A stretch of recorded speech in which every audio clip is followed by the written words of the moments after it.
Welcome to the deep dive. Today we're getting into something called the abundance shift. That's right. The whole idea that you can actually train your brain for wealth, for success. Yeah, and we've got some really interesting material here. It looks at the difference between, scarcity thinking versus abundance thinking. And crucially, how neuroplasticity, the brain's ability to change, lets us actually make that shift. It's not just wishful thinking. Okay, so our mission for this deep dive is to go beyond just, hoping for more. We want to dig into practical, science-backed ways you can actively rewire your brain. To actually attract opportunities, financial well-being, that kind of thing. It's about understanding the why behind it. And giving you strategies you can actually use Yeah, based on how the brain works. exactly. Actionable stuff. Right. So let's start there. Why do our brains seem so focused on, not having enough? What's the deal with this default scarcity mindset? Well, it's fascinating, really. It's basically an old survival mechanism, deeply ingrained. Survival, how so? Think about our ancestors. Their survival literally depended on noticing potential threats, like not having enough food or shelter. Okay, constant vigilance. Precisely. That vigilance is wired into the amygdala, the brain's threat detector. It's always scanning. And today, money worries trigger that same old alarm system. In many ways, yeah. Financial insecurity feels like a threat, so the brain reacts like it's, a saber-toothed tiger lurking. Wow. Okay, so that anxiety around money isn't just us, it's our ancient brain kind of misfiring. Sort of, yeah. But here's the really hopeful part. Neuroplasticity. Right, you mentioned that. The brain can change. Exactly. It can reorganize, form new connections. It means that even with this default scarcity wiring, we're not stuck. We can actually build new pathways for abundance. That's the core idea. We can actively cultivate them. Okay, that sounds good, but how? Like just thinking I'm abundant probably isn't enough on its own, right? You're absolutely right. Passive thinking isn't the answer. What the material really stresses is repetition, consistency. Repetition. Yeah, like learning an instrument or a sport. You practice, right? That strengthens the neural connections. Ah, okay. So consistently practicing abundance thoughts, abundance actions, that reinforces the pathways for that mindset. You're literally building new mental habits. Got it. Building mental muscles. Okay, so the material gives us 3 specific techniques. Let's break them down. First up, the abundance journal. 5 minutes a day. Yeah, this was pretty powerful because it hits a few things at once.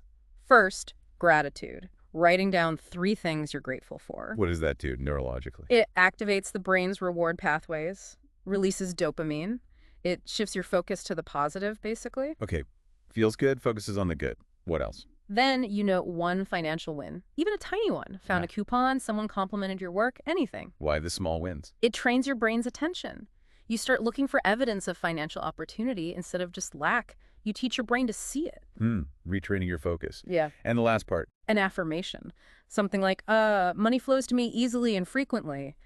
Repeating that consistently helps prime the subconscious. So you're sort of planting seeds in your subconscious. Exactly. It's like a daily little dose of positive reinforcement, shaping your expectations over time. So it's not just about feeling good now. It's about teaching the brain to expect good things, financially speaking. Precisely. You're telling your brain, this is what we focus on, this is what we expect.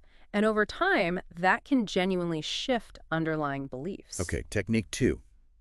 The as-if method. This sounds more active. It is. It taps into how our brain creates our sense of reality based on what we do and perceive. How does that work? Well, you consciously act as if you already have that abundance, maybe dressing in a way that makes you feel successful. Right. Power dressing, kind of. Or speaking more confidently about money, about your value. Making decisions from a place of, I can handle this, rather than, oh, I can't afford that. You're sending signals to your brain. Powerful signals, your brain starts to align neurologically with that state. It's like, okay, if we're acting like this, I guess this is who we are now. So you embody the future you want, even if the bank balance doesn't quite match yet. That's the idea. Actions can actually lead beliefs and feelings. Acting as if consistently creates new experiences, new patterns, and your brain reads that as evidence of abundance, which strengthens those new neural connections we talked about. That makes sense, like you're rehearsing for the role you want. Okay, the third one, the scarcity detox, a 24-hour challenge. Sounds intense. It's a direct confrontation, yeah, with all that negative money talk we often do without even realizing it. Like what kind of talk? Things like, I'm so broke, I can never afford nice things, money is just hard to come by, that sort of stuff. Right. We probably say things like that more than we think. Exactly. So for 24 hours, you commit to just stopping, catching yourself saying or thinking those things. Yeah, and then what? Just silence. No, you actively replace them. Swap the scarcity thought with an abundance affirmation, like instead of I'm broke, maybe I'm attracting wealth or opportunities are finding me. So it's about awareness first, then replacement. Crucially, that awareness is key. You suddenly notice how often those negative thoughts pop up. Interrupting them, replacing them, that starts to weaken their grip. Breaking the habit loop. Precisely. You're changing that internal soundtrack that shapes how you see financial possibilities. Okay, these techniques sound promising, but the material also points out why they don't always work or why people struggle. It mentions 3 hidden blocks. Yes, this is important because you can do the techniques, but if these underlying blocks are there, They can sabotage you. What's the first one? it's called the not enough story. Basically, a deep down belief that you're just not worthy of wealth or success. Oof. Where does that come from? Could be anything. Childhood stuff, family messages about money, societal conditioning. It creates powerful internal resistance. Like that self-sabotage thing that happens when things start going too well. Exactly that feeling.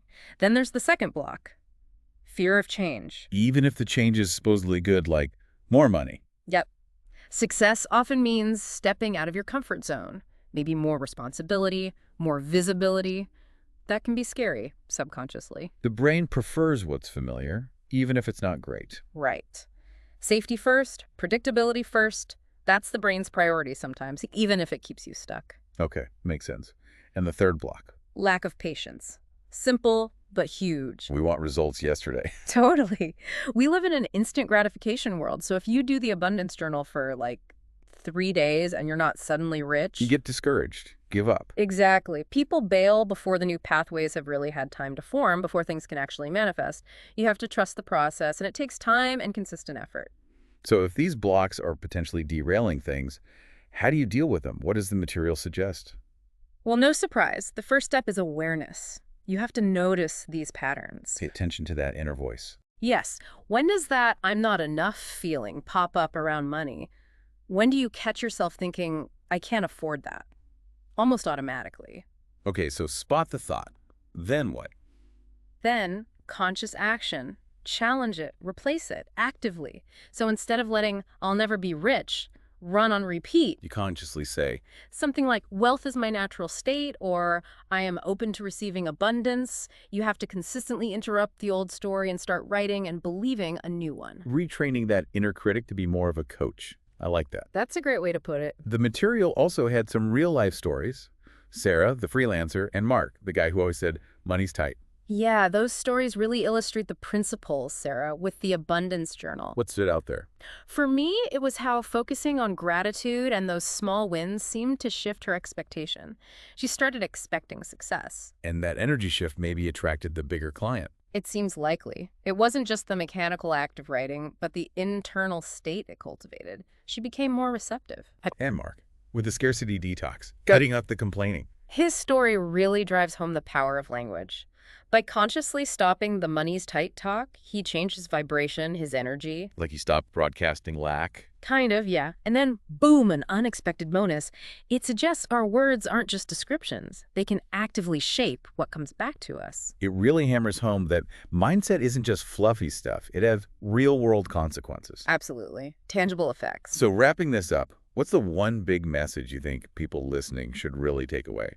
I think the core thing is that wealth, success, it really does start inside. It starts with cultivating that abundance mindset. Not just waiting for external circumstances to change first. Exactly.